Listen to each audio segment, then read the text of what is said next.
مکن چیز یکی از غذاهای پر سر و صدایی که کل دنیا عاشقشن و امروز قراره براتون ترجمهش کنم. کره آب شده آرد رو اضافه میکنیم، همش میزنیم تا خامی آرد گرفته بشه. شیر رو کم کم اضافه میکنیم. به این غلظت که رسید نمک، پودر سیر، فلفل سیاه، پنیر ورقه‌ای. سسمون که غلیظ شد پاستا رو بهش اضافه میکنیم. حسابی که ترکیب شدن میریزیم داخل ظرفی که مخصوص فره.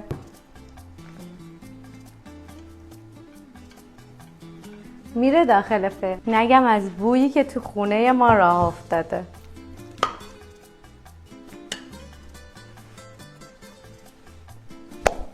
مزهش که فوق‌العاده است. درست کردنش هم که دیگه خیلی راحته، پس هیچ بهونه‌ای برای هیچ کدومتون نمیمونه. حتما درستش کنید، عکسش هم برای من بفرستید. عالی بود. خدافظ.